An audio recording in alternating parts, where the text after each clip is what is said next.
আসসালামু আলাইকুম প্রিয় ভিউয়ার্স অনলাইন এক্সপেরিমেন্ট থেকে সবাইকে স্বাগতম।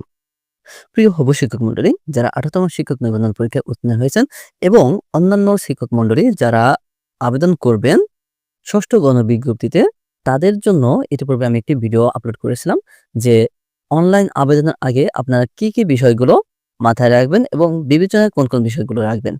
চাইলে সেই ভিডিওটি আপনারা দেখে আসতে পারবেন। আজকে আমাদের ভিডিওর বিষয় হচ্ছে আপনারা কিভাবে শূন্যপদের তালিকা দেখবেন। কারণ ইতিপূর্বে আপনারা জানেন যে ২২ তারিখ থেকে আবেদন শুরু হয়েছে এবং শূন্যপদের তালিকাও প্রকাশ করা হয়েছে।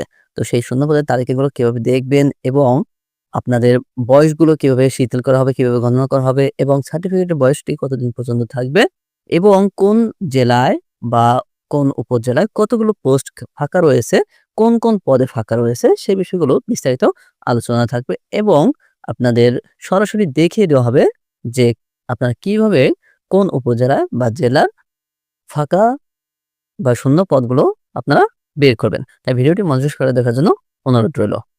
আজ এনটিআরসি এর ওয়েবসাইটে বিজ্ঞপ্তির শূন্য পদের তালিকা প্রকাশ করা হয়েছে।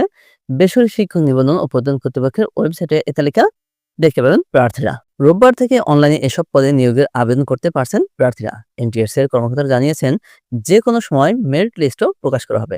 ইতিপূর্বে আপনারা জানেন যে সার্টিফিকেটটিও প্রকাশ করা হয়েছে। এর আগে ১৬ জুন প্রবেশ পর্যায়ের ১,৮২২ জন শিক্ষক নিয়োগ সুপারিশ বিজ্ঞপ্তি প্রকাশ করা হয়। তাতে বলা হয় ২২ জন দুপুর ১২টা থেকে আবেদন ফি জমা দেওয়া যাবে। ১০ জুলাই রাত ১২টা পর্যন্ত এই আবেদন ও ফি জমা দেওয়া যাবে। এবার বিজ্ঞপ্তিতে প্রার্থীর বয়স ও নারী কোটা বিষয়ে পরিবর্তন হয়েছে। বিজ্ঞপ্তিতে বয়স ধরা হয় অষ্টাদশ শিক্ষক নিবন্ধনের চূড়ান্ত ফল প্রকাশের তারিখ অর্থাৎ ৪ঠা জুন। এই তারিখে প্রার্থীর বয়স ৩৫ বছর বা তার কম হতে হবে। আর সনদের মেয়াদ নিবন্ধন পরীক্ষার চূড়ান্ত ফল প্রকাশের তারিখ থেকে ৩ বছর। সে অনুযায়ী ৪ জন থেকে প্রার্থীর বয়স ও সনদের মেয়াদ ধরা হয়েছে। বেসরকারি শিক্ষা প্রতিষ্ঠান বলতে স্কুল, কলেজ, মাদ্রাসা, কারিগরি ও ব্যবসায় প্রতিষ্ঠানকে বোঝানো হয়েছে বিজ্ঞপ্তিতে। শুধু এমপিভুক্ত পদে নিয়োগ সুপারিশের জন্য এবারে বিজ্ঞপ্তি প্রকাশ করা হয়েছে। বিজ্ঞপ্তিতে স্কুল ও কলেজে ৪৬,২১১টি পদ, মাদ্রাসায় ৫৩,৫০১ এবং কারিগরি ও ব্যবসায় ব্যবস্থাপনা প্রতিষ্ঠানে ১,১১০টি পদ উল্লেখ করা হয়েছে। একজন প্রার্থী শূন্যপদের তালিকা থেকে তার আবেদন সর্বোচ্চ ৪০টি প্রতিষ্ঠান পছন্দ দিতে পারবেন।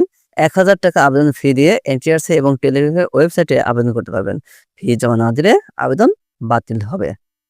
নিয়োগ সুপারিশের বিজ্ঞপ্তিতে বলা হয়, আবেদনকারী মিথ্যা তথ্য দিলে এবং সে অনুযায়ী নিয়োগ সুপারিশ প্রাপ্ত হলে এই সুপারিশ বাতিল সহ তার বিরুদ্ধে আইনানুগ ব্যবস্থা গ্রহণ করা হবে।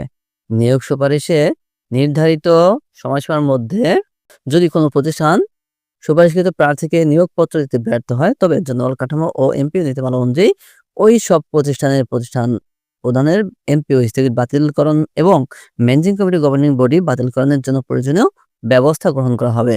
প্রতিষ্ঠান প্রদানের দাখিলকৃত শূন্যপদগুলোর চাহিদা সংশ্লিষ্ট উপজেলা মাধ্যমিক শিক্ষা অফিসার, জেলা শিক্ষা অফিসারের মাধ্যমে সংগৃহীত হওয়ায় ভুল চাহিদাজনিত কারণে নিয়োগ সুপারিশে কোনো জটিলতার জন্য এনটিআরসি দায়ী থাকবে না। প্রিয় ভিউয়ার্স, এখন আপনাদেরকে দেখিয়ে দেব যে কিভাবে আপনারা শূন্যপদের তালিকাটি বের করবেন।